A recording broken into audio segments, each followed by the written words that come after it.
Salut les bricolos de la vape. C'est reparti pour une petite vidéo. Alors ce coup-ci, on attaque les choses sérieuses avec les perçages. Maintenant, le berceau. Alors le berceau, avant de le retravailler, il faut vraiment savoir sur quoi on part. Quel type de box on a, comment elle va se monter. Bon, déjà la première chose, là c'est un chipset Bigal IPVM. Sur ce chipset, il y a un emplacement positif, un emplacement négatif, et il a la forme du berceau. Donc, il faudra bien identifier le côté qui nous intéresse. Donc là, j'ai un plus sur le côté, il va bien du côté plus de mon 510, un moins du côté moins. Alors, si vous avez regardé la vidéo d'intro, vous avez peut-être vu que j'avais déjà un berceau que j'avais commencé à retravailler. Celui-là est tout neuf. J'ai pensé que ça serait intéressant de reprendre un berceau neuf et de repartir de zéro pour la vidéo. Donc, première chose, je redresse les pattes. Ça peut être fait à la fin. Là, je le fais au début. C'est vraiment juste pour toujours pas me poser la question toutes les 2 minutes, savoir dans quel sens prendre le berceau, quoi. Donc, vous voyez,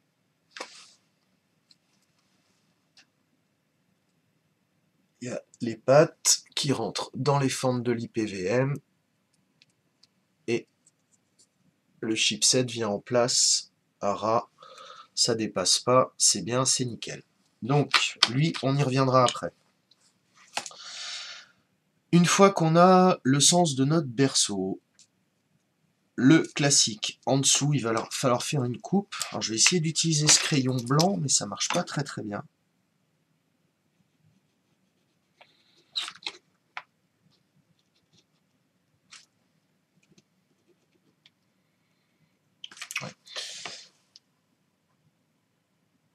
Donc, il va falloir enlever tout le morceau que j'ai blanchi de manière à pouvoir faire un pont entre les deux, que le fil du pont soit ici et qu'on le voit au minimum.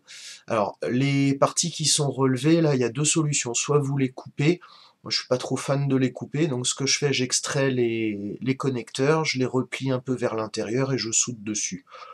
Bon, de toute façon, ça dépassera un petit peu, mais c'est pas gênant, il y a toujours quelques millimètres en bas sur le boîtier, entre le bas du berceau et le boîtier. Donc le pont, ça c'est quelque chose que vous aurez forcément à faire. Après, comme je disais, quel type de box, qu'est-ce qu'il y aura dedans? Donc,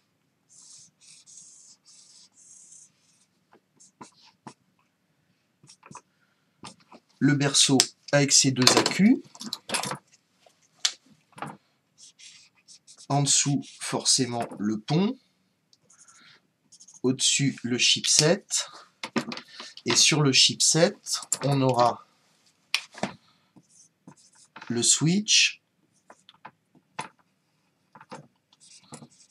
le voltmètre, le potentiomètre et le chargeur USB.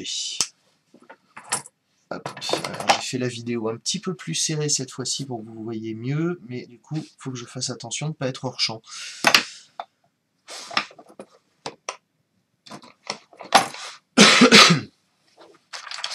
Donc, on a le schéma du IPVM, et le 510, j'ai oublié le 510. Si j'oublie le 510, forcément, ça va moins bien. Hop. Donc, le plus qui vient là, et le moins qui vient là.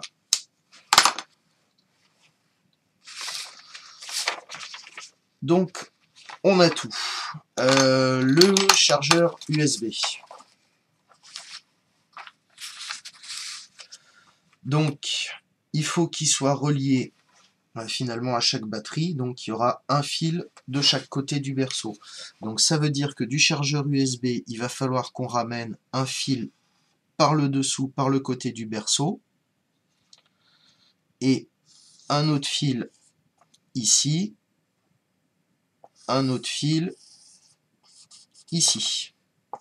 Alors, je les mets en rouge, je sais que ça peut faire la confusion plus-moins, mais c'est juste pour que vous, sur la vidéo, vous voyez bien les fils qu'on rajoute par rapport au truc. Si vous faites vraiment le schéma de câblage, c'est quand même bien d'utiliser plutôt du noir sur le moins et du rouge sur le plus, quoi.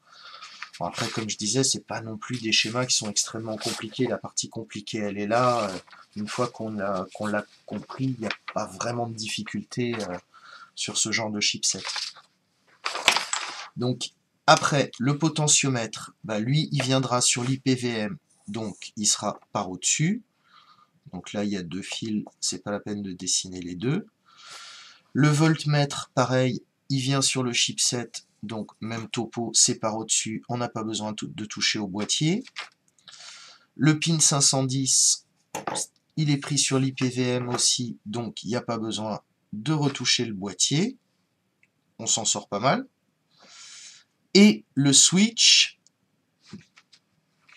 même topo, sur le côté de l'IPVM. Alors le switch, je ne le dessine pas tout de suite, parce que là, on a un switch à LED. C'est là que ça devient rigolo. Le switch à LED, il y a une résistance. Alors déjà, au niveau du câblage, il est pris sur la même sortie que le voltmètre de l'IPVM. Je ne sais pas si vous verrez vraiment bien la taille des trous. Les trous sont vraiment petits. Mettre 2 fils là-dedans et les souder, bon courage. Du coup, il va falloir feinter.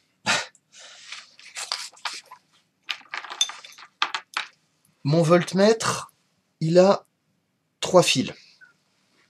Donc, il y a 2 fils qui prennent la tension là où ils sont branchés, et le 3e fil qui sert pour l'alimentation du voltmètre. Donc, je peux le brancher là, si j'alimente pas par l'autre côté, de toute façon, il fonctionne pas.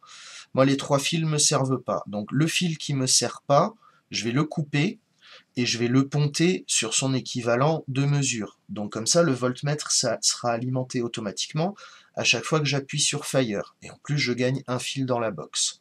Ça, je reviendrai sur cette partie-là au moment de la soudure. Si vous n'avez pas compris, j'expliquerai mieux au moment de la soudure. Donc, ce qu'il y a à retenir, on n'aura que 2 fils et un pont. Un pont, c'est assez large. Donc, qu'on prenne ici sur l'entrée de l'IPVM ou directement sur le voltmètre, électriquement, ça change absolument rien. Donc, comme on aura le voltmètre ici dans la box et le switch au-dessus, moi, ce qui m'intéresserait, c'est de récupérer le plus et le moins, éventuellement, du voltmètre à cet endroit-là et de les envoyer sur le switch. Donc, il y en a un, je vais souder directement la résistance dessus, le plus, et l'envoyer sur l'anode de la LED. Pareil, ça, je reviendrai là-dessus au moment des soudures, sur toute la partie électrique. Le moins sur la cathode, et du coup, j'aurai que 2 fils à souder en haut de l'IPVM sur le voltmètre, un petit pont, ouais, c'est ça, du voltmètre, la partie voltmètre de l'IPVM, un petit pont à faire entre le voltmètre et le switch, et ensuite le switch à venir souder ici, et normalement ça devrait passer à peu près tout seul. En tout cas sans trop de difficultés. Voilà.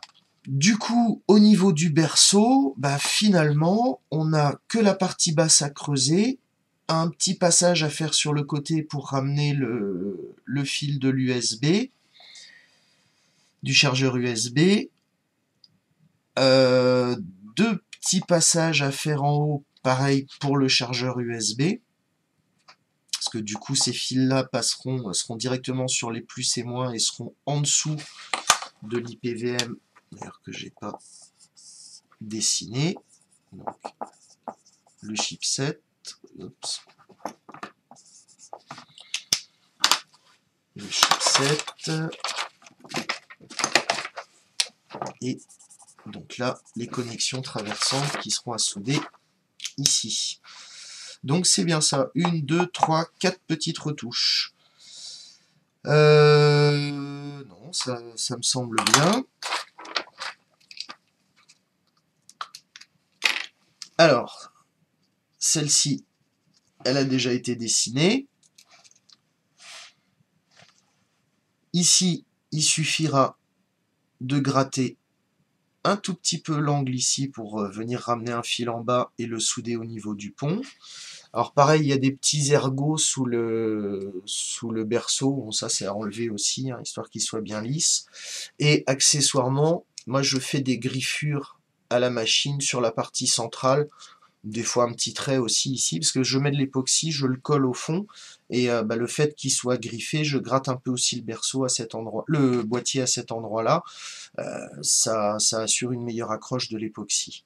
Bon, sur ma précédente box, j'en avais mis beaucoup trop de l'époxy. Là, j'essaierai de... Enfin, j'aurai la main un petit peu moins lourde. Détail, je déteste les trucs qui collent et qui coulent. Ça, c'est vraiment pas... C'est mon point faible.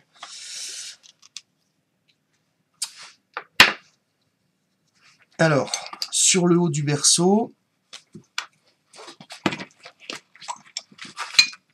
donc on est bien d'accord, il est comme ça dans la box. Donc il faudra ramener un fil sur le premier connecteur et un fil sur le deuxième connecteur. Alors les fils du chargeur USB sont vraiment pas gros. Du coup, j'aurai pas besoin d'enlever beaucoup de matière. Mais bon, je vais quand même faire sauter les coins, comme en bas, ça passera tout seul comme ça. Oups.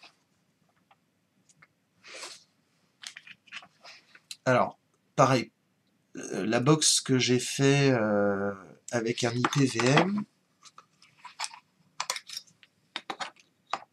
je suis pas certain qu'on voit bien à la caméra. Vous voyez, il y a quand même un certain jour entre le chipset et le berceau. Ça, cette fois-ci, je voudrais éviter de faire ça. Bon, donc déjà, je ferai des soudures un petit peu plus courtes, quitte à leur mettre un petit coup de pince après. Autant que possible, je voudrais éviter de couper trop les soudures. Donc, ce que je vais faire un repérage de l'endroit où il y a les soudures sur le berceau. Et à la fraise, je vais juste faire des petits points sur le berceau. Donc, je place le chipset comme il faut. Tac, ici, j'aurai 2 points là et là. Ok. Alors, là, c'est la masse. Donc, pareil, j'enlèverai un tout petit peu ici. Le 510 plus, il est là. Et normalement, le voltmètre est bien devant.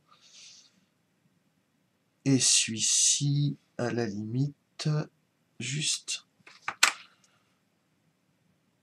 voilà, un petit point ici.